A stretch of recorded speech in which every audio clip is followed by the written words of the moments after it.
information about how we assess in those 4 components. A brief conversation again about the roles and responsibilities of the partners on an ELO. It is super important for us to not work in isolation with a student.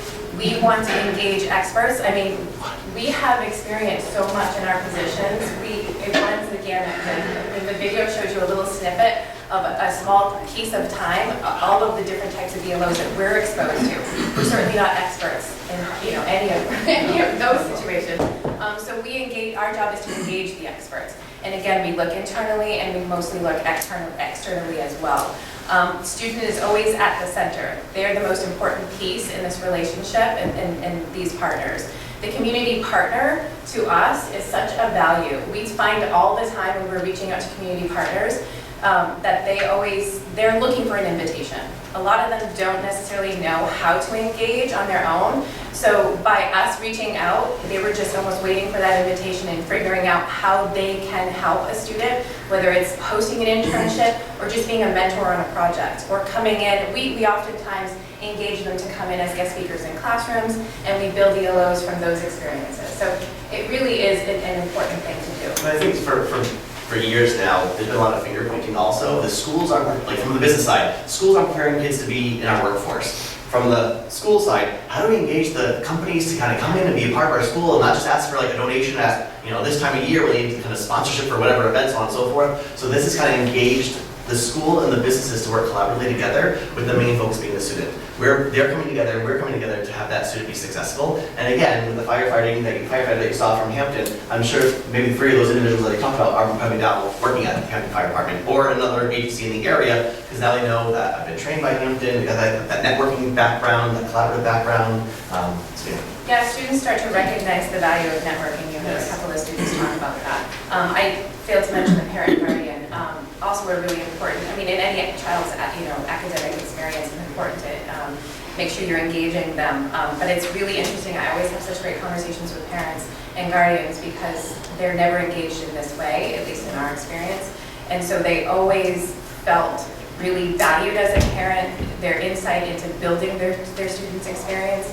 And then seeing the accomplishment the student has at the end in this final presentation that they usually give, it's a really heartening experience.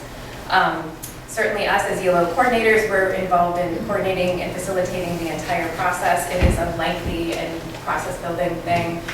There are a lot of considerations, risk mitigation that has to go into students outside of the building. So you do have to have somebody in charge of that aspect of it. And then again, our mentor teachers in the building, we can't excuse the fact that they have expertise well beyond the things that they're teaching in the classroom.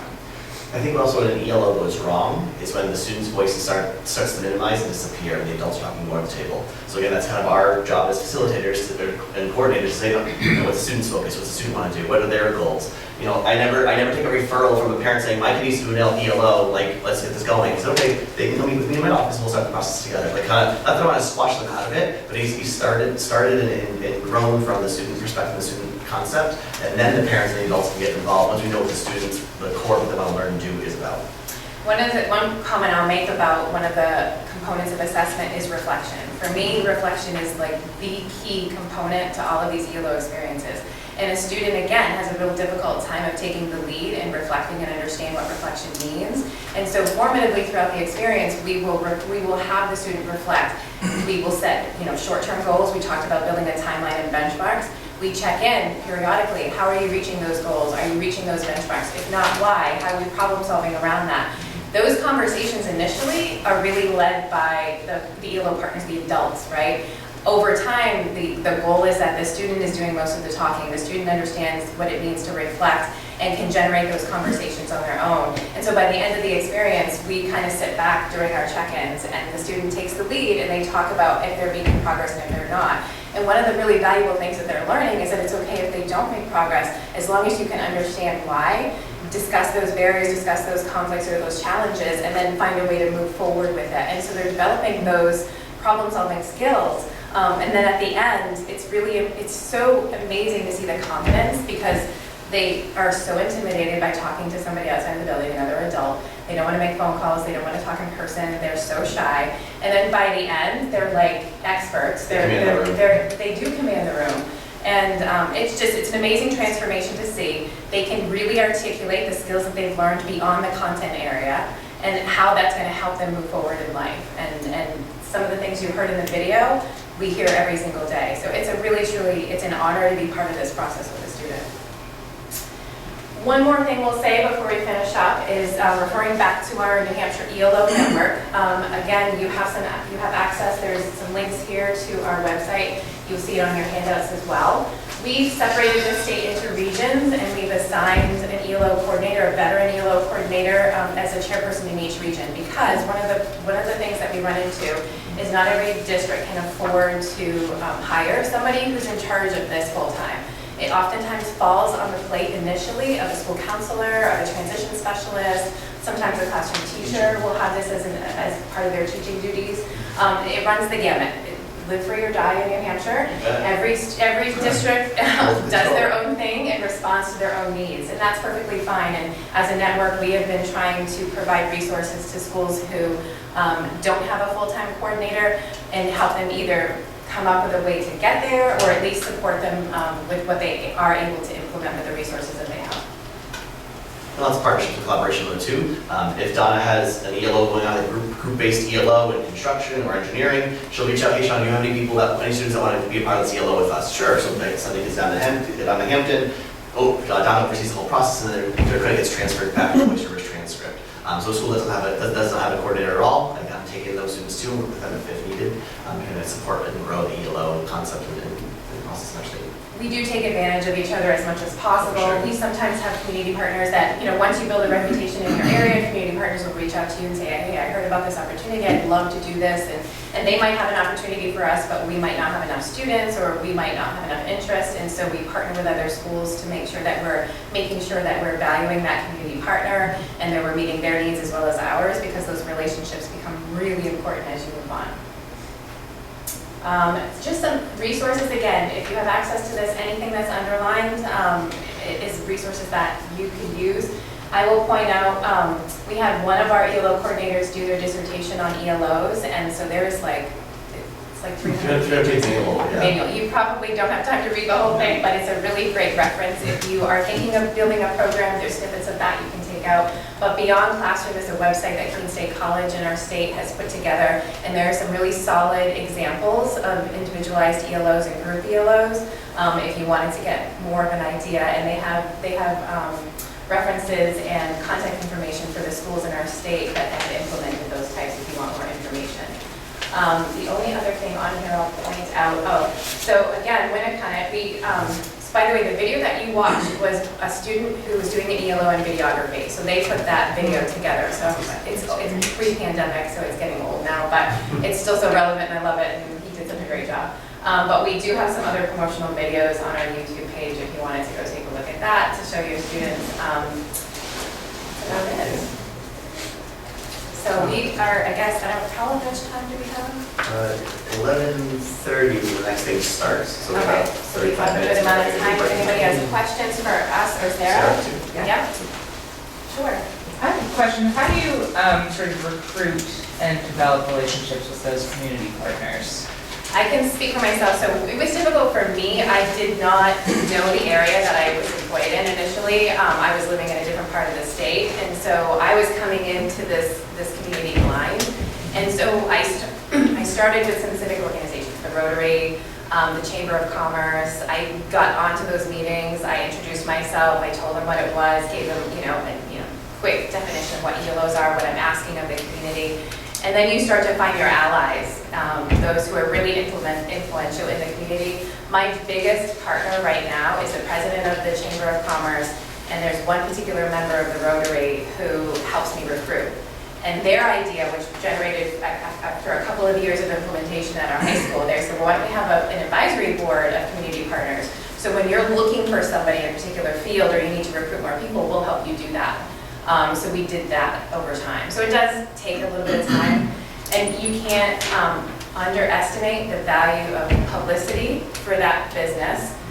So social media, but also just recognition. So we have community partner awards at the end of every year, where it's a media event. We present them with a certificate that they can put on their wall at work, and swag and things like that for when it kind of, like, all those little things start to like catch on and we start to build from there. But it's a long process, but start with the most influential people in your community. And my program is 6 years old. The position became full-time, and I'm the first one to have that role. So again, new to the area, not knowing that area, the surrounding area, yes, but not the term itself, where Oyster is located. So turning to CTE centers that are in their area, asking them how to work with the CTE centers around us, so I kind of had some industry partner connections there.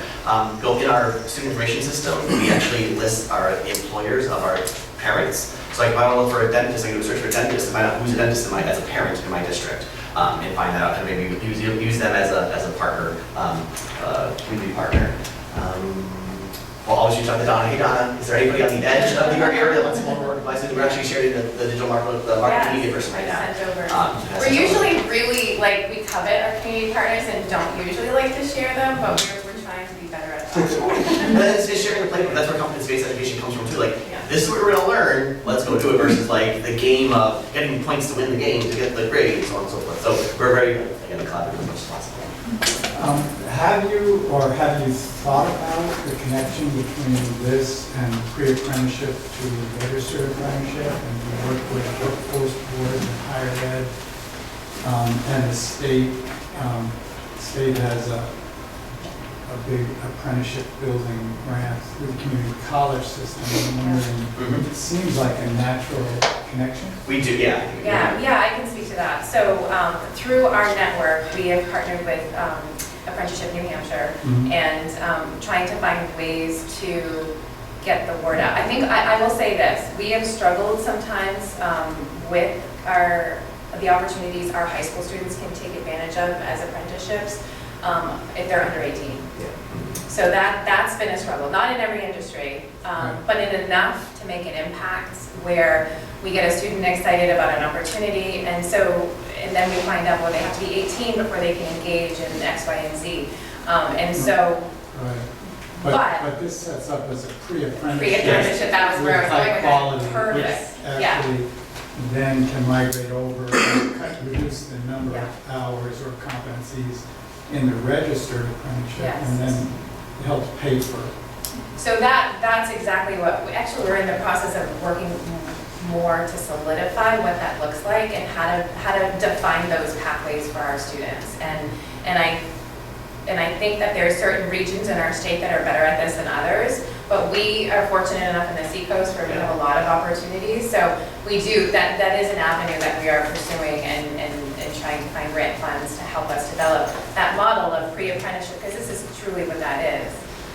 Our state too, a few years back, highlighted 5 industries or sectors that are kind of hot in our area. So hospitality, healthcare, IT, construction, and manufacturing. So at one time there was a grant that was funding individuals from those different areas to kind of do outreach to the schools and do field trips, and there's hospitality month and there's manufacturing month. We can go into businesses and check it out and see what's happening. So that's kind of that exposure piece, like getting the kids to explore and kind of see what it's like. Maybe they go back for an informational interview, maybe they go back for an internship or something later on. So those sector partners have been very, very helpful in the sense of getting us connected to industry and what we're doing. And it's always like our connections with community partners have really helped build apprenticeships, future apprenticeships, because it's such a large task to undertake from an employer's perspective. And if they see the value in it, then they engage in that level of work. And I think that the pre-apprenticeship model with their high school connection has led a pathway for them to engage in that. So yeah, I definitely think it's a reciprocal relationship, Could you speak a little bit to the pre-work that occurs to get district buy-in on this type of program? Tell me the district kind of buy-in to say like, we're okay with this. So interestingly enough, it's part of our educational regulations, it's part of the 306s. Every school is required to have an ELO opportunity, ELO programs. Mind you, live free or die, every state can implement it in a locally controlled way that they want to. So they can put it in your program of studies as a paragraph and you're offering it. Or you can go full blown like what we're doing right now too. So we often talk to superintendents from across the state, principals from across the state, similar kind of presentations, like having students come in front of them, and it's really the kids that kind of sell it most for us, which is helpful. So yeah, like I don't want to. Yeah, so I think so there's such degrees of implementation in each district, like how much of a program they have the resources to implement. And so, yes, we're very fortunate, and I'm one of the fewer schools in the state that I'm in an admin role, guiding our department, and we have multiple people employed to do the work, where other districts in our state unfortunately struggle to even get one full-time person to do the work. So there is that discrepancy from district to district. And I will tell you, just from our perspective, what we ended up doing initially before they hired me was they just had a group, they had an advisory group that did some research, did some, investigation as to what do the minimum standards say we have to have as a policy, how do you take that, how do you implement that, what are all of those things from a Department of Ed standpoint that they're asking us to do, and then research schools in the state who are doing it, or other states, and some of them looked at Vermont, a neighbor who is doing this in the work-based learning world, and it's a requirement for graduation. So there's a lot of research out there. That group did that, and then they had to make a case with their school board and get it in the budget. And it was a lengthy couple-year process, and then eventually here we are. And we keep sort of expanding our program based on that. And it's really because of the support of the community and how much we are making sure that the community is part of the process, that it's really been supporting the program and the increase in budget necessary locally for it to be sustained. But I will say this, we just got a call the other day, for example, from our Lakes region, so Alton, like Lake Winnipesaukee area in New Hampshire, where they don't have the resources to have a full-time coordinator, so they've reached out. I mentioned how the network has chair people in each region.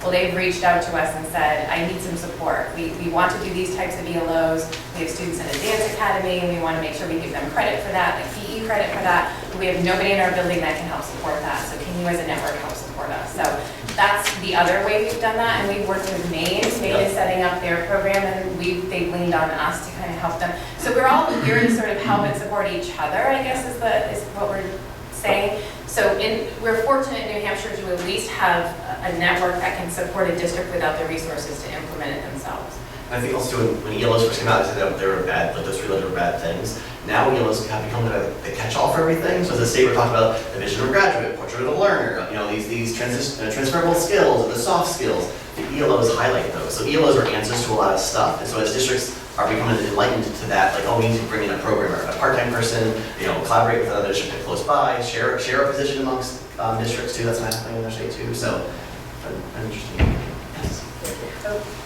Sorry. He chose somebody and I chose somebody different, but you go ahead first. I have a couple of questions. One of the questions is around, do you have, what's the average number of students that you guys have? What grade are we usually talking about, like students that are engaging in it? And then I'm also really curious about any data afterwards, like are students who starting it, are they all finishing? How is it contributing to their path beyond this experience? So I'll start. So our demographics at Winnicott High School in Hampton, New Hampshire is, we have about 1,100 students. So it's not that big, but one of the bigger schools in our state.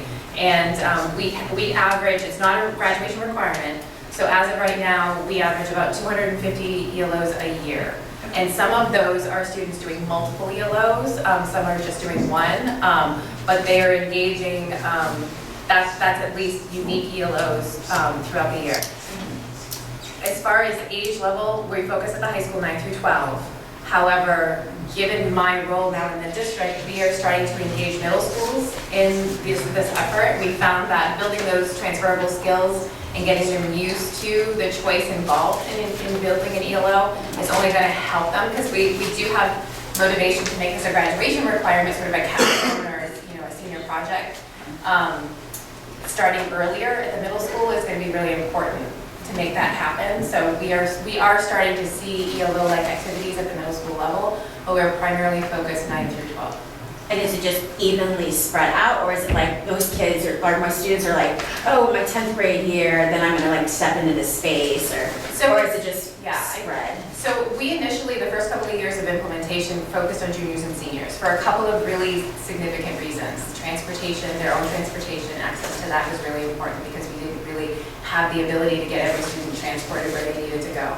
Also, the ability to have flexibility in their schedule to be able to place this. And so oftentimes if a student is leaving the building, our periods are 55 minutes. They would need 2 together in the middle of their day or the tail end of their day. Or they just had more flexibility in their schedule to make this happen. But then we started to develop other ELO experiences that our freshmen and sophomore students could take advantage of. And so we do see now we actually see a pretty even mix. And a lot of our freshmen and sophomore are engaging in, and actually post-pandemic, this has been really a good outcome, more virtual opportunities. So we have virtual internships, we have ways to connect informational interviews with, during career exploration-like activities, virtually. They connect virtually with, or we've had a lot of luck now getting community partners to come into the building to do mentorships, which they love to do. They love to, especially if they're alumni. Oh my God, hit your alumni networks. That's the key too if you're trying to do this. So they love coming in the building. So we do now have an even split. I don't know if that's the case with you. Yeah, so Oyster has about 880 students overall, and I think right now I'm managing or seeing coordinating about 50 ELOs. And it's grown over time. Pandemic kind of dropped off, the outside stuff wasn't happening, so we kind of got brought in a little bit. But also too, I not only do I oversee the ELOs that are student-driven student design, but also see the enrollment for CTE. Our high school does not have a center attached to it. We can send to 3 different centers in our area, the Tri-City area. And so when I first came on board, we were sending out like 19 students. And right now, coming up this school year, we have 115 students going out to CTE. So we're seeing a growth and increase in that. Again, I don't see CTE as an ELO because it's not student-driven student design, but it's out of our building, so that's why I oversee it. It's out of our brick walls. So we're seeing growth in those areas. Mostly, like Don mentioned, juniors and senior is where we're kind of engaging them the most. We are dipping down to the sophomore year to kind of start engaging in your own experiences. However, the exploration and exposure piece, that's 9 through 12. Anybody can go on a field trip, anybody can do an informational interview, but it's when you're designing your own stuff, that's when it's more like the junior sophomore level, or sorry, junior senior level. But like I said, we are dipping down to the sophomores now. But there's also a slow roll up for our school too. Being in a university town, we have some parents that are pushier and more controlling of what they want their kids to learn and how they want their kids to learn. So we rolled it out purposely slow. We're still rolling it out slow do I want to go, but right now all ELOs are counted as elective-based credit. I don't have any ELOs counted as required course credit. I'd like that to happen, and we hopefully will make that shift to have that happen soon, that the required course can be met through an ELO, as long as the competencies and competencies are using it in the school, so on and so forth. Yeah, each school is different in their motivation for doing a program. We have some schools in our state that are strictly using ELOs for recovery options for students. So if they failed a certain competency in a course, an academic course, or a course altogether, they will look at this as an alternative way to do that. So also to answer your question about success rates, for us, it's very rare for a student to not successfully complete. However, we do have those. But I would say that we're probably about 90, I want to say upwards of 97% of our students are successfully completing these experiences as designed by them. So, yeah. You mentioned a couple times sort of informally networking with each other. Oh, I have an excess of this kind of opportunity. Do you have any students who are interested in that? Yeah. Is there any way in which that's more formal, or is that something you're talking about? Is it kind of like a clearinghouse for opportunities? Or? We are, as far as formalizing it, I think we do that more so in our region of the state than others. I think it depends on proximity. So in our part of the state, our schools are pretty, like his school and my school are what, 25, 30 minutes away from each other, and then I'm even closer to a couple other schools on the seacoast. So proximity makes that relationship easier to manage, and also for our students to travel within that region. But then you get into the North Country, and there could be an hour and a half The next high school. between them and the next high school. And that becomes a little bit more difficult to coordinate. I don't know if I'm answering your question, though. What? No, you are. Okay. I was, I'm from the Maine University system, and there's Okay. a discussion about it's kind of a similar, something at the college level Yeah. of connecting students to internship opportunities. And across our campuses, I think there's a lot of appetite for the departments on the different campuses to be able to sort of share with each other internship opportunities. And that might be kind of different at the higher ed, where that... I certainly would be, different at the higher ed level, but I will say that once we started opening the door to just a discussion, over the pandemic, we had, so Dartmouth Hospital in the western part of our state had some really great opportunities that they did virtually, taking students on tours of different parts of, different departments in the hospital, and then having a representative in that department to overview of what they do, opened that Zoom up to any student in the state. And so that prompted a lot of, it really spearheaded a lot of the work of collaborating with each other. And so because we still have those virtual options, we can do that across the state, but our regional chair people, so as long as there's somebody in charge, or there's somebody in that region who is taking the lead on the coordination efforts, then it tends to go a little bit more smoothly. We have trouble identifying those in other parts of our state, but once we do have somebody who's just going to own it and take the lead and really bring the people to the table, once you open the door to those discussions, you'd be surprised what else comes out and what other opportunities present themselves. A little bit more about the organization too, of the network itself, we talked about earlier, how to get people on board. We overlaid our regions with the Superintendent's Association regions. So we are connected the way like Seacoast superintendents are the same Seacoast ELO coordinator. So that's kind of an overlapping kind of arching piece that helps with that. There's also times too, as regionally, we either meet at each other's schools, kind of rotate around, kind of showcase what's happening in their schools. We've done the same with the state too, kind of go around different schools across the state, we meet monthly. But we're also doing the same thing with businesses too. So business partners will host us at their locations. So there was we were hosted by Linda Chocolate, truffle balls. They're made in Stratham, New Hampshire. They make 8 million a day. They've got 4 machines that do 2 million a piece, whatever, so on and so forth. The guy with the whisk is not on the tour. He's not there. But there are people in the North Country, when we rolled that out, we had the virtual option to attend that meeting or come in person. I was virtually, so I couldn't make it out of my building that day, so it was virtual, even though it's only right down the street from me. But there was ELO coordinators saying, like, why would I go to that thing in the Seacoast? It's not like I don't have Lint chocolate in my backyard. So yeah, but maybe there's a company that does, and like what they're doing, how Lint is doing their thing, maybe you can replicate that where you are also. Or you may have a kid that wants to leave the North Country and come out to the Seacoast. You can say, hey, go down, you want to work in culinary arts, you want to work in, chocolate world, feel free. So that kind of, again, we're going around the state, seeing what each others are doing, what's happening in business locations and school locations is helpful. Yes. This question is for Sarah. What did you guys start doing differently as a result of your data? That's what we're working with the teams on right now. We have some student voice conversations coming up in 2 weeks with 2 different groups of students. One with our students of color to specifically talk about belonging and how that affects what they want to do. And then the other group is students who are missing a lot and they're getting like 4.0s. So that's like a totally different group of kids. And so that conversation is more of like, why would you go to school? What would you want out of that? And so what they're doing, what those teams are doing is now taking that information, they're going to create some policies over the summer and roll out some new things during the fall. So I do think this is the time to have some of those conversations of reflection and change for next year. Thank you. What's the support you provide for your community partners? I imagine many of them are not accustomed to working with high schoolers, and so how do you build their capacity to be able to support and supervise? Sure, it's kind of part of that communication plan, knowing that the student's troubling or has some trouble or struggling, the student can come to us at the community partner, see something happening with the student, they can come see us, so we're kind of like that social worker, that kind of conflict resolution, what have you. But also sometimes, too, like you mentioned, that like a community partner, that firefighter may have never worked with a kid before, a person 16 years old before, what's that look like? It's just kind of supporting them and coaching them through the process. Maybe have a conversation coming together and kind of talking about what's the problem, what are your concerns, how do we fix that? I guess like that. Yeah, I think as our program grows, it's harder and harder to do what I'm going to tell you I do now, which is I meet with every single community partner and that student. So that initial meeting, I never let a student go, even if I'm communicating like first through email or phone, I have to have that in-person meeting with a community partner, and then we sit and we talk about random things like students put a lot of emphasis on, oh my God, where am I going to park? Where am I going to put my stuff? Can I keep my phone on me? What do I wear? Like you go over all of those things, all the way to some of the more pressing things from a community partner standpoint, which is how do I motivate them? How do I talk to them? What am I looking for? Do I report on their attendance? Do I do, so they're not used to working with high school students. So all of those questions come up from their perspective. So that initial meeting allows me the opportunity to kind of walk through those in a very casual way, not formal or just, having that conversation. However, as our numbers increase, that becomes more and more difficult to do.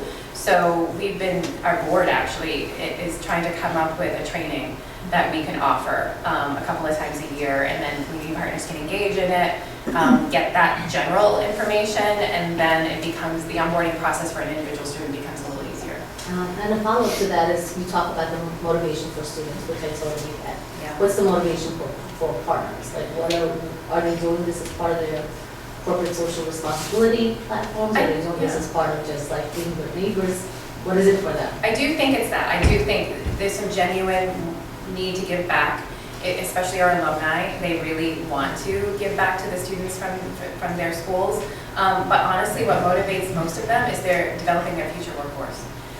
Every time, without fail across all industries, they're all saying, I can tell them how to do the job, I can teach them how to do that. Please send them to me prepared to be good workers.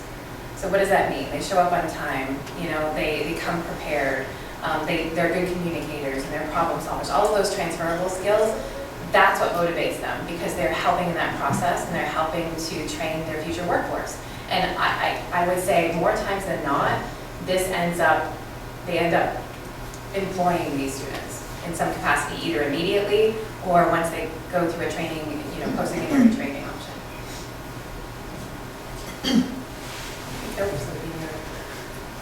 I just had a quick question for Sarah. That slide of attendance from the students' perspective, why they're not coming. I know those were the most, popular answers. No, the one at the bottom had anxiety and bullying. Oh, yeah. Was that? Yeah. Is that's just representation of the most common answers? That's not in order, correct? This is not in order, no. These are broken. Yeah. And kind of to piggyback off that stuff too, that this list of things, not that I'm going to say ELOs solve everything, but ELOs have helped our students get around their anxiety piece, like that social, like being in front of a group, okay? But also mental health is a big issue in our state right now. There's people are feeling desperate, anxious, disconnected, so on and so forth. But providing this career and academic goal for them, they then that social emotional kind of comes in alignment. Again, not perfectly. There's also a therapist helping too if they can get in to see a therapist, if they're taking insurance and so on and so forth. But it kind of helps. Like this ELO can fix a lot of stuff, it can do a lot of things. Maybe it can fix attendance, maybe it can fix anxiety, maybe it can fix, that kind of stuff. So I do see a huge connection. Oh, for sure. Between especially when we're looking at the relevance and that piece of the kids actually being able to do that, and then it being flexible enough that they can kind of work on yeah. that. And earlier before you talked about I can't go to school because I'm obligated to my part-time job, I need to work to support my family. The pandemic was a good thing for one reason in our state. We had a hard time as a state, as coordinators across the state, getting into healthcare facilities. They were like, no, it's confidentiality, HIPAA, FERPA, all this stuff that's out there, so on and so forth. In our state, you can get certified as a LNA, licensed nursing assistant, or CNA, certified nursing assistant at the age of 16. We have 16-year-olds that can get certified. The agencies, the healthcare facilities, assisted living, so on and so forth, did not want to deal with 16-year-olds. The pandemic hits. There's healthcare burnout. We'll take 16-year-olds as soon as you can, come on in. So there's a grant in our state with 300 students can get certified for free. It was paid, the course was paid for them to get certified. Anybody can send students to that program. So we were having students earn high school credit to get certified as an LNA. And I have a 16-year-old right now making $30 an hour at 16 years old. That's mind-blowing. So now you're needing to work to help the family, also gets you credit for high school too. And, I think I want to go into the world of nursing. I want to go become an MNA, medical, so that they can actually give us the pill. I want to go into this further. So it's kind of that career pathway that started out as a need that they needed to have money to support the family, but now it's going to be a healthcare trajectory for them. A lot of these agencies, a lot of these facilities are paying for their education to go further. Oh, you want to get your associates in nursing? We'll pay for that for you, and so on and so